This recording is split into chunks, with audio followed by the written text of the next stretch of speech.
The Great Divide. Here we are. Our friends on the very isle itself, everyone and everything. No.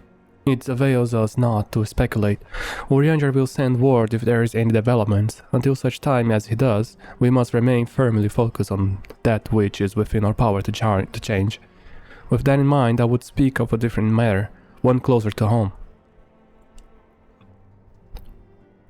It concerns etheric fluctuations, which had previously attributed to good King Mughal Monk VII. That the king is no more is a blessing for which we can have you to thank. Yet is all not well in the Towelswood. Our latest readings reveal an ongoing etheric disturbance of considerable magnitude. They may even suggest the presence of a primal. Oh, my bad. Needless to say, the mere possibility warrants immediate investigation, and I would have you... Acelia? I do not wish to interrupt, but we have a problem. What manner of problem? A band of refugees, hailing from Uda this time, are come to Revenant's Toll seeking asylum. It would seem they expect us to afford them the same treatment we gave the Domans. At present, they are in the 7th heaven, awaiting a formal response. I see. Mayhap this was to be expected. I shall meet with them at once. Acelia, you know full well we haven't the resources to accommodate many more people. Consider what will happen if you do this. Word will spread and more will follow. Your opinion was duly noted, but I will hear their suit. Rilse, I should be grateful for your presence at this meeting. Yeah, that's something I haven't really foreseen, but when you think about it, it's obvious, like, you can't really well respond badly to this, because, like, how is it that you would give asylum to people from, other countries, while you have people from your own country, or at least, I'm sure your own continent, suffering as well when you deny it? It's kind of messed up if you think about it, but at the same time, they were needing help, and we were in the capable hands of offering them. But I apologize for keeping you waiting. My name is Benfilia, and I lead the Science of the 7th Dawn. 12 be praised. It is you. We're ready and willing to work, same as the Domans. Just give us a task, and we'll see it done. Pray calm yourselves. I appreciate your enthusiasm, but I know enough of your situation. Beg your pardon, antecedent. I ain't so good with words. We've been living off the scraps in Uda for years now, trying to piece together a life to replace the one what got took. They say there is work, but there is not for an honest man.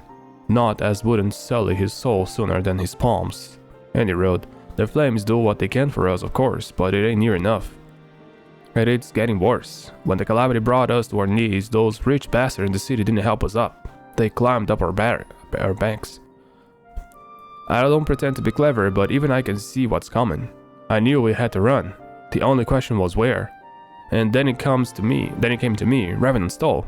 You took them foreigners in, didn't you? So you'd surely do the same for us. I fear the situation is rather more complicated. While it is true that we accepted the Doman's petition for aid, what that decision was the product of extraordinary circumstances. I sympathize deeply with your plight, but pray understand that it is not possible for an organization of our means to aid all who have been affected by the calamity. And so it is with great regret that I must deny your request. But we've nowhere else to go. You've turned your back on us. If I might have a word. Tataru, is aught amiss? Ill tidings from Uda, my lady. Alfino has been wounded.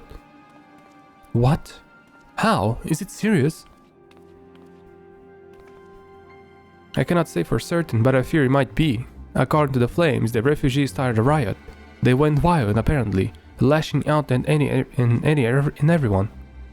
That can't be right. Why would they? They must have been provoked. The demonstration was meant to be peaceful.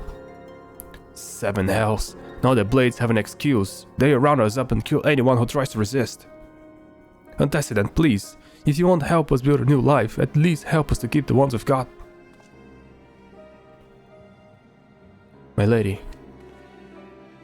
we are not the ones to stand idly by and watch innocents suffer. However, until we know more of the circumstances surrounding this riot, I am not certain what aid, if any, we can provide. If the authorities determine that the refugees attacked without provocation, then those responsible will have to answer for their actions. How can you be so blind? Find Alphino and quickly. If he is in danger or worse, I would have you and none other by his side. Thank you. Pray do not concern yourself with the matter we were discussing earlier. Ede and Papalimo will see to it. Alphino is being treated at the Hourglass. Hurry, Brice. I mean, if Alfie is already being treated, why do I have to come here and bodyguard him? What's the meaning of this? Doesn't make any sense.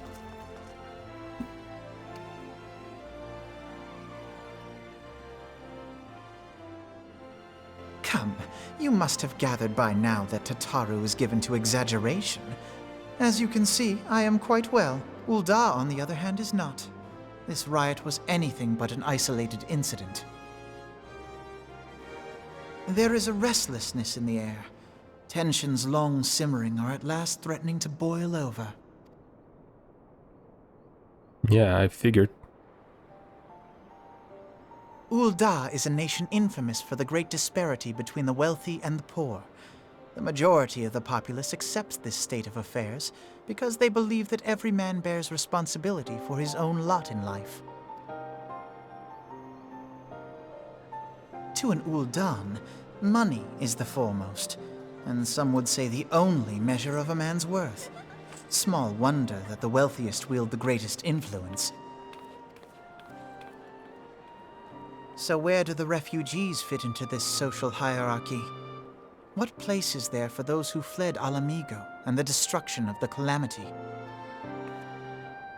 Plainly, there is none. They have no wealth, no power, and no worth. To the Ul'dan way of thinking, they may as well not exist. But they do be doing those fancy haircuts on their bald heads, huh? Look at that. Huh? Those lices and stuffs on his buzz cut is not cheap. I guarantee you that. Choosing to ignore their existence, however, is patently not an option. General Rauban and the Sultana understand this, which is why they ordered the Immortal Flames to provide the refugees aid and succor. Yet none would dispute that the expenses incurred by this policy grow by the day, with no end in sight. This has prompted more and more Ul'dans to question their obligation to aid these worthless wanderers. While more and more refugees have come to resent their treatment at the hands of the sneering citizenry.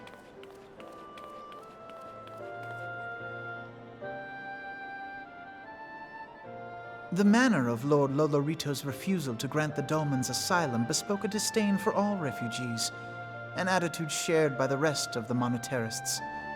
And you may be sure they make no effort to conceal their opinions.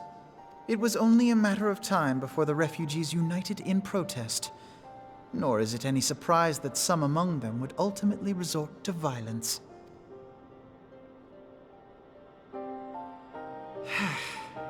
That the Immortal Flames should choose this of all occasions to engage in joint training exercises with the other Grand Companies. By the time they return, the situation may well have deteriorated beyond mending. That is weird.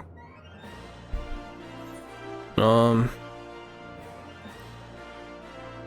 me that sweet money, motherfucker.